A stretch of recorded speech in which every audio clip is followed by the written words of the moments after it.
अस्सलाम वालेकुम class. I hope you all are doing well. I am your teacher from learning zone. और आज हम जो हमारी न्यू मैथमेटिक्स बुक है मैट्रिक क्लास की, जो अभी अभी आई है, तो उसके 17.2 को इंशाल्लाह कवर करेंगे और 17.2 को सॉल्व करेंगे। 17.1 अगर आप लोगों में से किसी को देखनी है तो डिस्क्रिप्शन है, मैं अपने जो है 17.1 की जो है यूनिट चैप्टर की लिंक भी दे दूंगी आप लोगों को, तो आप लोग जा करके लिंक से भी देख लें डिस्क्रिप्शन के। और अगर आप लोगों ने डायरेक्ट भी देखना है तो आप चैनल पे भी जाकर डायरेक्ट देख सकते हैं।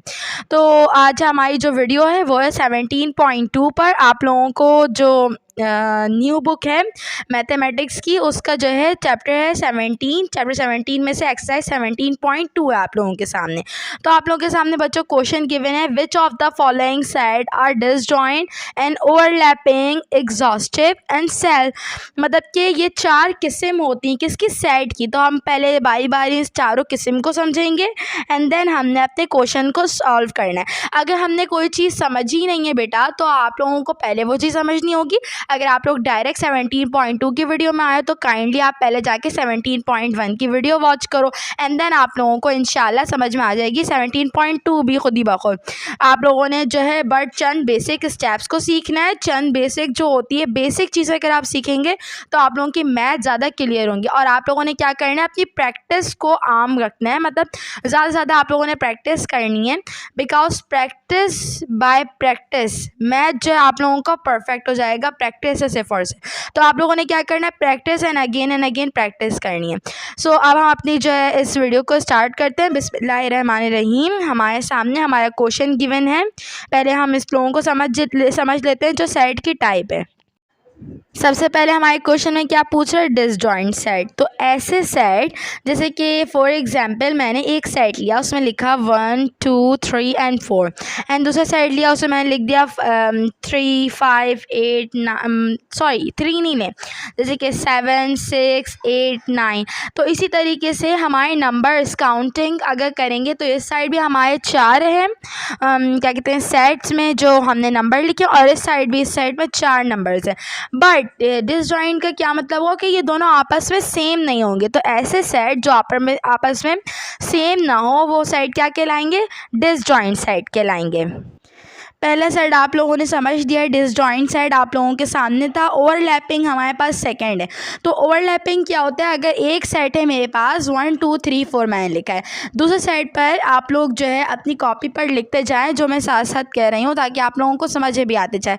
दूसरे साइड में मैंने क्या लिखा है, 3 4 5, मतलब कि इधर भी 3 आ रहा है और उधर भी 3 आ रहा है, बट बाकी सारा सेम नहीं हो रहा, लेकिन जो बीच में से सिमिलर हो रहा है ऐसे सेट को जो दो आपस में सेम हो जाए, मतलब एक सेट बन जाए, पेयर बन जाए, तो ऐसे सेट को हम लोग क्या कहते हैं, ओवरलैपिंग। सेकंड आप लोगों के पास क्या है, थर्ड एग्जॉस्टिव। तो एग्जॉस्टिव क्या होता है, अब हम इसको भी देख लेते हैं। अब जो पहला और दूसरा था डिसजॉइंट और ओवरलैपिंग सेट, तो मैंने आप लोगों के लिए ये आप लोगों के स्क्रीन के सामने नहीं लिखा था बिकॉज ये ईजी था और आप लोगों को अच्छे तरीके से समझ भी आ गया था। बट जो अब नेक्स्ट है एग्जॉस्टिव सेट, तो इसके लिए मैंने आप लोगों के स्क्रीन के सामने दिया। आप लोग अपने सीधे हाथ की तरफ, अपने राइट साइड की तरफ सामने देख सकते हैं। तो सबसे पहले हमें एग्जॉस्टिव सेट को जानने के लिए ये जानना ज़रूरी है कि यूनिवर्सल सेट क्या होता है। तो यूनिवर्सल सेट किसी भी क्वेश्चन में वो सेट होते हैं जो बाकी तमाम सेट जो आ रहे हैं वो उसमें भी आते हो, जो बाकी सेट्स उस क्वेश्चन में गिवन हो वो तमाम किस में गिवन हो, यूनिवर्सल सेट में गिवन हो। तो ऐसे सेट को हम कहते हैं यूनिवर्सल सेट। अब आप लोगों के सामने यूनिवर्सल सेट जो गिवन है उसी के नीचे मैंने ए भी लिख दिया और बी भी लिख दिया। तो ए सेट में हमारे कितने वैल्यूज़ हैं, 1 2 3 4 एंड बी में क्या मौजूद है, 3 4 5 6। तो ये देखिए हमारे पास तमाम किस में गिवन हो गया, यूनिवर्सल में। तो ऐसे सेट यूनिवर्सल सेट कहलाते हैं। ये मुझे उम्मीद है कि आप लोगों को बिल्कुल अच्छे तरीके से समझ में आ गया होगा। और जो तमाम सेट यूनिवर्सल सेट के अंदर मौजूद होते हैं ऐसे सेट को हम लोग क्या कहते हैं, एग्जॉस्टिव सेट। मुझे उम्मीद है कि आप लोगों को ये वाला जो सेट है एग्जॉस्टिव आप लोगों को समझ में आ गया होगा कि जो यूनिवर्सल के अंदर मौजूद होते हैं तो इस चीज़ को क्या कहते हैं, एग्जॉस्टिव सेट। अब नेक्स्ट हमारे पास मौजूद है सेल। अब सेल क्या होता है वो देख लेते हैं बच्चों। तो अगर हम सेल को देखें तो हमारे पास यूनिवर्सल की जो वैल्यू गिवन है उसको देखते हुए, इसे आप परेशान मत होइएगा बच्चों, उसको देखते हुए अगर सेल में हम लोग यूनिवर्सल को देखते हुए उसकी वैल्यू पोल्यूट करेंगे तो a इज इक्वल्स टू 1 2 3 4 तक कर दिया एंड b के लिए हमने क्या कर दिया 5 6 7। मतलब कि देखें एक्सॉस्टिव में क्या हो रहा था, हम यूनिवर्सल से ही a और b की वैल्यू भी लिख रहे थे बट वहाँ पर एलिमेंट्स नंबर सेम थे। मतलब जितने एलिमेंट्स 4 यहाँ पर है तो उतने एलिमेंट्स वहाँ पर भी हैं। लेकिन सेल में सिर्फ क्या फ़र्क है, यहाँ जितने एलिमेंट्स हैं वहाँ उतने एलिमेंट्स नहीं होंगे। आप लोगों को ये थोड़ा थोड़ा डिसजॉइंट की तरह भी लग रहा होगा बिकॉज डिसजॉइंट है भी यही सेम काम होता है, लेकिन ये सेल इस वजह से कहलाएगा क्योंकि ये यूनिवर्सल को देख कर है। मुझे उम्मीद है कि आप लोगों को ये जो मेन टॉपिक था बिल्कुल अच्छे तरीके से समझ में आ गया होगा। अब हम इसके क्वेश्चंस को सॉल्व करते हैं। अब हम लोग अपने जो क्वेश्चन है उसको जो है सॉल्व करते हैं। हमारे पास पहला क्वेश्चन आपकी स्क्रीन के सामने 1 2 3 5 7 और दूसरा सेट है 4 6 8 9 10। Number of elements are same but आपस में एलिमेंट्स चेंज हैं, उधर जो चीज़ है वो इधर नहीं है, तो ये क्या कहलाएगा डिसजॉइंट। नंबर 2 देख लेते हैं। यहाँ पर आप लोगों के सामने पहला सेट है 1 2 3 6, नेक्स्ट है 1 2 4 8। दोनों बिल्कुल सेम है, आप लोगों के पास एलिमेंट्स नंबर भी सेम है बट यहाँ पर देखें पूरे एलिमेंट सेम नहीं है, सिर्फ एक या दो चीज़ें सेम है, तो इसका मतलब क्या, ये ओवरलैपिंग सेट है। नंबर 3 क्या लिखा हुआ है, E and O when U is equal to Z U denote universal set. E मतलब कि या क्या लिखा हुआ है यहाँ पर, इवन नंबर है एंड या तो फिर ऑड नंबर है, लेकिन u क्या है, u की वैल्यू क्या है, यूनिवर्सल सेट है। तो इवन नंबर क्या है हमारे पास 2 4 6 8 यूनिवर्सल सेट है, ये जाता रहेगा इन्फिनिटी। और ऑड नंबर क्या है 1 3 5 7, तो ये दोनों क्या हो गया, सेल हो गया बिकॉज यहाँ पर क्या फ़र्क आ गया, यूनिवर्सल को देख ये दोनों आपस में अलग हो रहे हैं। तो मुझे उम्मीद है कि आप लोगों को बिल्कुल अच्छे तरीके से समझ में आ गया होगा। इसको किस तरीके से सॉल्व करते हैं, आप चलते हैं हम क्वेश्चन नंबर 2 की तरफ। तो आप लोगों के सामने क्वेश्चन नंबर 2 है। अच्छा, इसको हमने सॉल्व करने से पहले दो कॉन्सेप्ट को क्लियर करना लाजमी है कि यूनियन का साइन जो हमारे क्वेश्चन नंबर A1 में है, ए के बाद ये यूनियन का साइन है, बी के पड़ोस में और ए के बीच में जो साइन है वो कहलाता है यूनियन। तो यूनियन में क्या करते हैं, हम सीक्वेंस में लिखते हैं, जो साइड्स होंगे आपस से मिला के हम उसको सीक्वेंस में लिख देंगे। और उसी के पड़ोस में दूसरा क्वेश्चन आप लोगों के सामने ये साइन है इंटरसेक्शन। इंटरसेक्शन का क्या मतलब होता है, हम कोई भी चीज़ को कॉमन लिखते हैं, इंटरसेक्शन में हम कॉमन चीज़ें लिखते हैं और जो है यूनियन में हम सीक्वेंस में चीज़ लिखते हैं। तो स्टार्ट करते हैं पहला question solution. A is equal to 1 2 3 4 5 6 and B is equal to 2 4 6 3 10। तो ए यूनियन बी मतलब ए की वैल्यू हम लिखेंगे यूनियन का साइन और बी की वैल्यू लिख दिया, तो ए यूनियन बी क्या हो जाएगा, हमने सीक्वेंस में लिख दिया, तो 1 2 3 4 5 6 इस साइड से लिख लिया।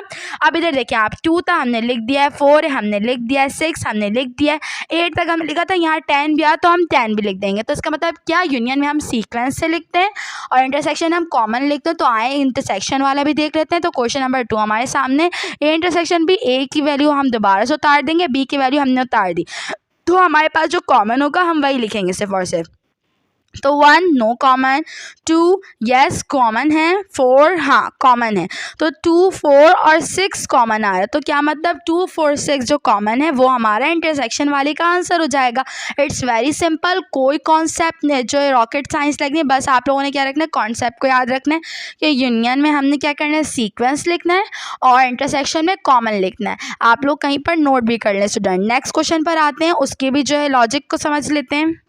अब आप लोगों के सामने स्क्रीन पर है question number 3 and question number 4। तो इसमें आप लोगों के सामने पहले साइन है a minus B and question number 4 है आप लोगों के सामने a डेल्टा बी। तो माइनस और डेल्टा का भी कॉन्सेप्ट सीख लेते हैं जैसे हमने यूनियन और इंटरसेक्शन को देखा है।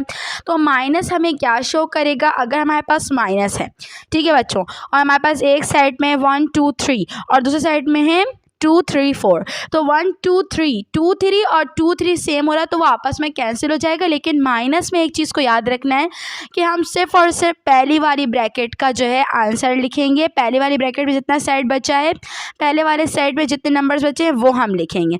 तो इसको कहते हैं माइनस, कि हम पहले वाले सेट का नंबर लिखेंगे, क्योंकि ये कॉन्सेप्ट आप लोगों ने याद रखना है। अब डेल्टा में क्या होता है बच्चों, डेल्टा में हमारे पास दो ब्रैकेट है, 1 2 3 नंबर है और इधर 2 3 4 नंबर है। तो 2 3 2 3 आपस में मिल रहा है तो हम दोनों को काट देंगे। लेकिन हम यहाँ पर क्या करते हैं, पहली वाली ब्रैकेट का भी आंसर नंबर लिखते हैं और दूसरी वाली ब्रैकेट का भी। तो माइनस और डेल्टा में सिर्फ इतना सा फ़र्क है कि अगर माइनस होगा तो वहाँ पर हम काटने के बाद पहली वाली ब्रैकेट का सिर्फ और सिर्फ लिखेंगे आंसर में नंबर्स, और डेल्टा होगा तो हम दोनों को मर्ज करके लिखेंगे आंसर में। तो चलिए आए हम स्टार्ट करते हैं।